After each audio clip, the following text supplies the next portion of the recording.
We finally got a trailer for A Knight of the Seven Kingdoms. It's been a whopping year and 2 months since HBO released that sizzle reel footage back in August of 2024. So it's nice to see that Warner Bros. Finally took the show off the shelf it was collecting dust on. But looking at the actual trailer, it visually so far looks very faithful. The landscapes and sets are brought to life perfectly from the page, the costume designs are insane, and every casting choice is spot on, from Duncan Egg, Aerion Targaryen, and even Lionel Baratheon, the Laughing Storm. Such a lovable character that will immediately become a fan favorite because he's kind of like a prime version of Bobby B. I wouldn't be surprised if the showrunners give us more scenes with him because with 6 episodes that will presumably be around 30 minutes each, the show will be almost or will be longer than the base novella. As the Hedge Knight story, which is the first of 3 novellas that this season is based on, is under 3 hours on Audible. Also, in terms of adaptation, this show should have by far the lowest risk of the showrunners botching the source material. George R. R. Martin has already given his approval of the show, and hopefully George won't have to deliver another devastating crash out like what he did with Hot D Season 2. The base story of The Hedge Knight, though, is really tight and concise with great characters, and everything that's included in the story is methodically placed setup that leads to an excellent climax. Removing or cutting anything in this regard would immediately be problematic for the plot. So, assuming the writers do the bare minimum of adhering to that plot, the only risk factor here is just them properly fleshing out and elongating certain scenes, or adding new ones to fill out the 6 episodes. Which for that aspect, that could easily be one of the show's strengths. Similar to Game of Thrones, where a lot of the iconic dialogue scenes were actually show-only scenes. You had so many incredible characters on the board that it would feel like a missed opportunity to not write more scenes. So I assume something similar may happen in A Knight of the Seven Kingdoms. On the topic of original material and additions, there's really not much creative liberties you can actually take without fundamentally altering the story. And it's not a vaguish history book in which writers get gung-ho on filling out all the behind-the-scenes details with their weird fanfiction.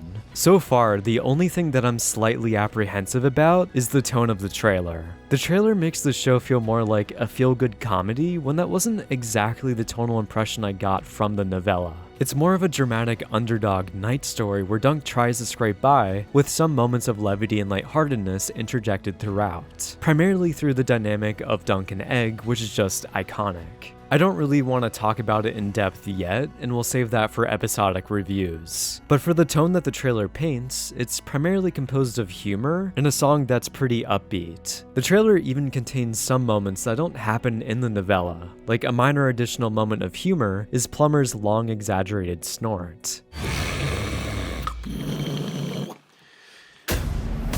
Now, drawing any form of conclusion that this show will be more silly than the novella based off of this trailer is essentially futile. Because with trailers, you can invoke any kind of tone you want given your vast selection of footage and song choices, so it may not be wholly representative of the entire show. And even then, the last segment of the trailer really captures that sense of dread when Dunk steps out on the tourney grounds. I just hope they don't go overboard with the humor and allow the narrative to accumulate some of that serious weight.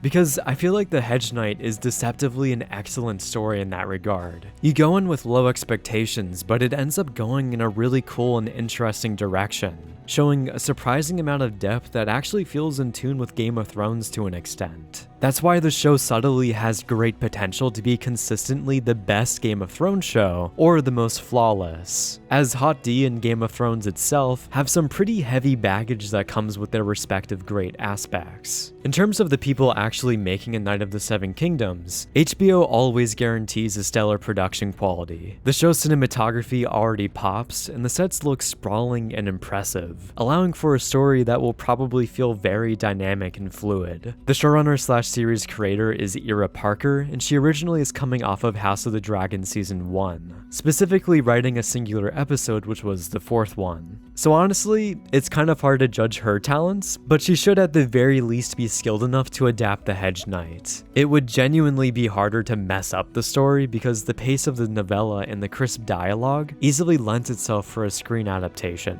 It's not a sprawling story with a dozen subplots that are overflowing with characters, and it's told exclusively through Dunk's POV. Which, from the trailer, it seems like we may get some egg POV scenes, which would be an interesting decision, and I'd be down for that to possibly expand out his perspective. And to add some more observations, the puppet show seems to be very upgraded and elaborate with a huge fire-breathing dragon. We get a brief glimpse of Valor Targaryen, and it seems like a drunk Lionel Baratheon puts his antlers on Dunk, which will be a fun interaction. Overall, Dunk and Egg primarily focuses on one of my favorite aspects of Game of Thrones, and that's the honor and gray morality of knighthood. There's so much juicy thematic conflict to chew on here, and generally contains such a wide array of different characters. Dunk is the perfect vessel to tackle this subject matter, and he's extremely likable and sympathetic. A Knight of the Seven Kingdoms also takes place after all the dragons have died out, so in terms of big VFX set pieces and magic usage, there should theoretically be none of that. Unless if they make changes in which Daemon Targaryen interjects himself into the future and visits the other Targaryens in their dreams or some shit. Like, I might pull out my hair if they shoehorn in a reference to the Long Night. Please just keep this small scale. That in of itself is the refreshing aspect of this story. You've already built a sprawling, expansive world, so you can now focus in on specific great stories to further enrich this world.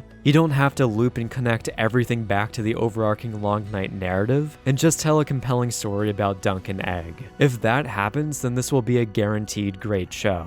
Thanks for watching, and I'll be covering A Knight of the Seven Kingdoms in weekly episodic reviews, so I'll see you in January. My Letterboxd, Discord, and Patreon links are in the description, and have a great day. Thank you immensely to my top patron, Logan Farmer.